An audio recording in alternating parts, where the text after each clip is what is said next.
السلام علیکم ورحمۃ اللہ وبرکاتہ۔ اعوذ باللہ من الشیطان الرجیم، بسم اللہ الرحمن الرحیم۔ آیت نمبر 4، وآتوا النساء، اور دیا کرو عورتوں کو صدقاتہن، ان کے مہر، نحلتاً، خوشی خوشی، فإن طبن، پس اگر وہ بخش دیں، لکم تمہیں، عن شیء منہ، اس میں سے کوئی چیز، نفساً، اپنی خوشی سے، فکلوہ، پس کھاؤ، ہنیئا مریا، لذت حاصل کرتے ہوئے اور خوشگوار محسوس کرتے ہوئے۔ اس آیت میں عورتوں کے حق مہر کی بات ہو رہی ہے کہ عورت کا حق مہر کم از کم اتنا ضرور ہونا چاہیے کہ جتنا اس کی ویلیو ہے، یعنی کہ جیسے پرانے زمانے میں اس دور کے تقاضوں کے مطابق 32.5 روپے یا 500 روپیہ یہ حق مہر ہوتا تھا، اور اس کو شرعی حق مہر کا جو نام دیا جا رہا ہے آج کل کے دور میں، جبکہ روپے کی، ڈالر کی قیمت آسمانوں پر پہنچ چکی، شرعی طور پہ یہ شریعت کا مذاق ہے۔ عورت کا حق مہر اتنا ضرور ہونا چاہیے کہ مرد اس کو طلاق دیتے وقت 100 بار سوچے کہ میں حق مہر ادا کروں گا تو ہی اس کی طلاق دے سکوں گا، یعنی کہ یہ اس کی سیکیورٹی ہے۔ اللہ پاک نے، اسلام نے، سورہ نساء نے، اللہ پاک نے عورت کو سیکیورٹی دی ہے، اس کو تحفظ دیا ہے کہ اگر تم نے شادی کر کے جانا ہے کسی گھر میں تو وہاں پہ تمہارے قدم مضبوط ہونے چاہیے، اور وہاں پہ تمہیں کوئی آسانی سے گھر سے نکالنا۔ نہلتاً کا مطلب ہے کہ جب حق مہر نکاح کے وقت مقرر کر لیا ہے تو اس کو فوری طور پہ ادا کیا جائے، پھر اس کے بعد کوئی بھی کسی بھی قسم کے حقوق و فرائض ادا ہوں، سب سے پہلے حق مہر ادا ہوں۔ لیکن ان کیس اگر وہ مرد اتنا حق مہر جتنا اس کے والدین نے لکھوا دیا ہے لڑکی کے والدین نے ادا کرنے کی صلاحیت نہیں رکھتا، تو وہ اپنی بیوی سے کہہ سکتا ہے کہ آپ تھوڑا کم کر دیں، یا بیوی اس کو معاف کر سکتی ہے خود اپنی مرضی سے، اور پھر وہ جو بچا ہوا حق مہر ہے وہ دونوں مل کے خوشی کے ساتھ کھا سکتے ہیں۔ تو یہ اسلام نے دونوں کو سہولت ضرور دی ہے، لیکن اس کی جو مین ریزن ہے حق مہر کی وہ یہی ہے کہ اس ریزن میں عورت کا تحفظ ہو۔ سب سے پہلا حق مہر آدم علیہ السلام نے حضرت حوا علیہ السلام کو عطا فرمایا تھا، 10 بار یا 20 بار نبی کریم صلی اللہ علیہ وسلم پر درود و سلام پڑھ کے، یہ ان کا حق مہر تھا۔ حضرت ام حبیبہ فرماتی ہیں کہ جب میں عبید اللہ بن حجش کے نکاح میں تھی، حبشہ میں تھی، تو ان کی وفات کے بعد میں نبی کریم صلی اللہ علیہ وسلم کا نکاح میرے سے کر دیا گیا، تو نبی کریم صلی اللہ علیہ وسلم نے مجھے حق مہر ادا کیا، اور پھر ہمارے حقوق و فرائض ادا ہوئے۔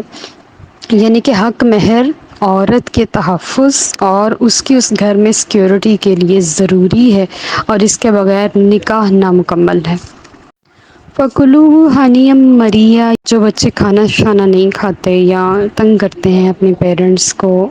اور ان کا کھانے کا دل نہیں کرتا نا، تو وہ یہ آیت پڑھتے پڑھتے کھانے کے اوپر پھونک مارتے جائیں ہلکی ہلکی، بچوں کو پتہ بھی نہ چلے، اور ان کو کھلاتے جائیں تو وہ کھانا کھا لیں گے۔ آیت نمبر 5، وَلَا تُؤْتُوا، اور نہ دیا کرو، سفہاء، نادانوں کو، اموالکم، اپنے مال، اللاتی، جنہوں نے، جعل اللہ، جنہیں بنایا اللہ نے، لکم، تمہارے لیے، قیاماً، سہارا، وارزقوہم، اور انہیں کھلاؤ،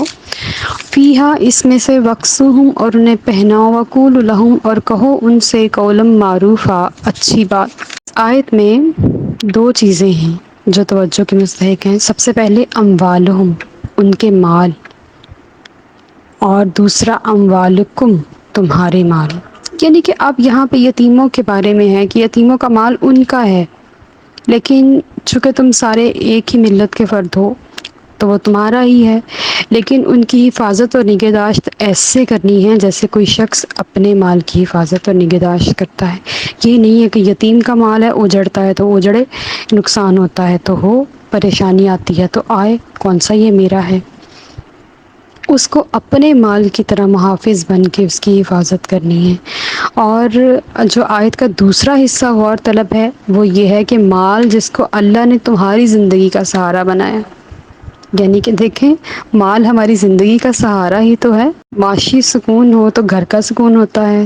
ترقی بڑھتی ہے اس سے، لیکن جب اس کو بے جا خرچ کر لیا تو پھر بندہ تو سنبھال ہی نہیں سکتا۔ لہٰذا رقم جو ہے اس کی حفاظت اس انداز سے کی جائے کہ ضرورت کے وقت کام آئے، اور اگر بلا ضرورت ہو تو پڑی رہے، یہ نہیں کہ اس کو اڑا دی جائے۔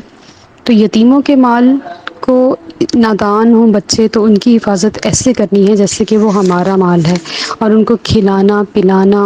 اور ان کو پہنانا اور ان سے اچھی بات کرنا، یہ ہمارے دین نے ہمیں سکھایا ہے۔ اور اس سورہ پاک میں اللہ پاک نے یتیموں کے سارے حقوق کا تحفظ کیا ہے، اور ان کو یہ بھی بتا دیا ہے کہ آپ نے کیسے رہنا ہے اپنے گارڈینز کے ساتھ، اور آپ کے گارڈینز نے آپ کی کس طرح سے پرورش کرنی ہے، کھلانا ہے پلانا ہے، اور ان کو کبھی یتیمی کا طعنہ نہیں دینا، اور کبھی ان کو یہ نہیں کہنا کہ میں نے آپ کو پالا پوسا جوان کیا، بلکہ جو کیا اللہ کی رضا کے لیے کیا۔ اللہ نے ان کے اوپر یہ بوجھ ڈالا تھا اور انہوں نے اٹھا لیا، تو یہ کل کو یہ ہمارے ساتھ بھی ہو سکتا تھا، لیکن اللہ نے ہمیں اس سے محفوظ رکھا اور ان کو اس میں آزما لیا، تو ہمیں ان کی یعنی کہ حوصلہ افزائی ہی کرنی ہے، ان سے معروف بات ہی کرنی ہے۔ آیت نمبر 6، وَابْتَلُوا اور آزماتے رہو الیتامیٰ یتیموں کو، حتیٰ یہاں تک کہ اذا بلغوا وہ پہنچ جائیں نکاح کی عمر کو، فَإِنْ آنَسْتُمْ پس اگر تم محسوس کرو منہم ان میں سے رشدًا دانائی، فادفعوا تو لوٹا دو الیہم انہیں اموالہم ان کے مال، ولا تأکلوها اور نہ کھاؤ اس میں سے اسرافاً فضول خرچی سے، وبداراً اور جلدی جلدی، ان یکبروا کہ کہیں وہ بڑے نہ ہو جائیں۔ ومن کان غنیًا اور جو کوئی غنی ہو، فلیستعفف تو وہ پرہیز کرے، ومن کان فقیراً اور جو کوئی فقیر ہو، فلیأکل تو وہ کھا لے، بالمعروف اچھے طریقے سے۔ فَإِذَا دَفَعْتُمْ پس جب تم لوٹاؤ الیہم ان کی طرف اموالہم ان کے مال، فاشہدوا تو گواہ بنا لیا کرو علیہم ان پر، وکفیٰ باللہ حسیبا اور اللہ کافی ہے حساب لینے والا۔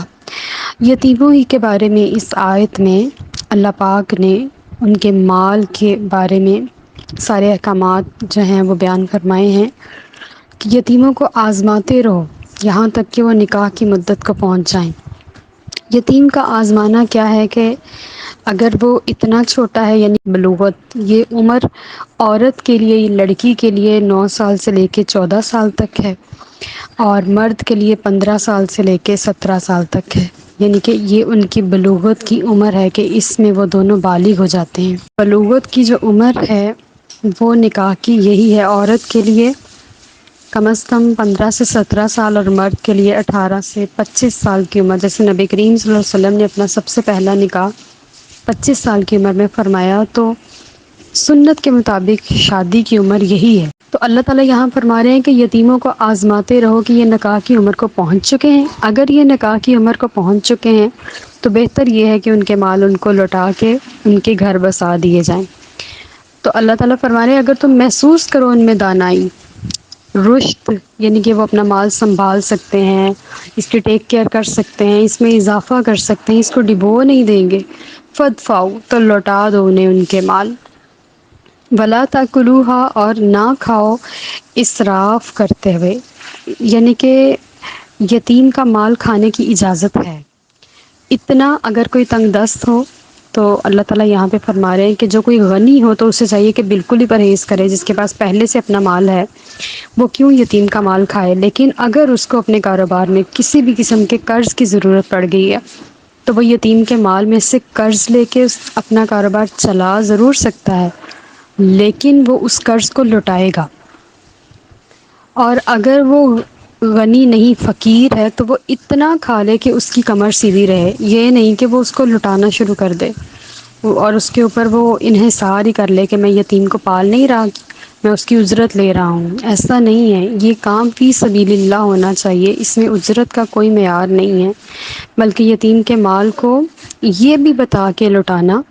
کہ اتنا کھایا گیا ہے، اتنا آپ کی تربیت پہ لگا ہے اور اتنا آپ کو واپس کر دیا گیا ہے، یہ صحیح جو ہے نا شرعی طریقہ ہے وہ یہ ہے۔ لیکن اگر وہ جب بھی غنی ہو تو وہ یتیم کا وہ قرض جو اس نے اس وقت میں کھایا تھا اس کو واپس لوٹا سکتا ہے۔ اللہ تعالیٰ فرما رہے ہیں جب تم ان کو ان کے مال لوٹاؤ تو پہلے گواہ بناؤ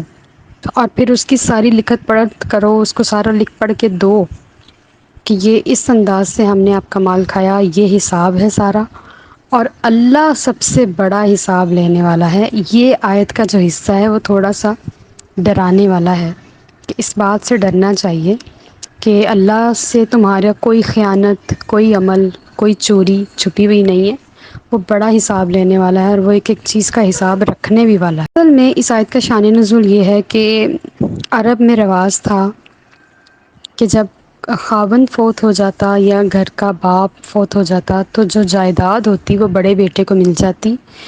اور بہنیں، ماں اور چھوٹے بچے اس سے محروم ہو جاتے تھے۔ تو اسی طرح ایک عورت کا خاوند فوت ہو گیا اور اس کی صرف ایک بیٹی تھی، وہ نبی کریم صلی اللہ علیہ وسلم کی بارگاہ میں آئی اور کہنے لگی یا رسول اللہ، یہ لوگ ہمارے مال پر قبضہ کر رہے ہیں، میں اپنی بیٹی کو لے کے کہاں جاؤں گی؟ اس وقت اللہ نے یہ آیت نازل فرمائی تھی کہ بیوی کا بھی حق ہے، اور آگے تو وراثت کے پورے قوانین ہی نافذ کر دیے، پہلے یتیموں کے حقوق اور پھر اس کے بعد وراثت کے قوانین اللہ پاک نے اتنی ڈیٹیل کے ساتھ بیان کیے ہیں کہ اگر اب کوئی ان کے اوپر عمل نہیں کرتا تو وہ صریحاً گناہ گار ہے، صریحاً گناہ گار۔ تو دنیا کا مال ہم نے دنیا میں چھوڑ کے خالی ہاتھ جانا ہے، تو اپنے آپ کو دنیا میں ہی گناہوں سے بچا کے ہر بندے کو اس کا حق دے کے جایا جائے، تاکہ کل اللہ کی بارگاہ میں سرخرو ہوں۔ جو بڑے ہوتے ہیں وہ یہ نہ سمجھے کہ ہم بڑے ہیں، بلکہ وہ سب سے زیادہ ذمہ دار ہیں اور ان سے سب سے زیادہ سوال ہوں گے، لہٰذا بڑے ہونا دونوں جہانوں میں آزمائش سے کم نہیں۔ وما علینا الا البلاغ المبین۔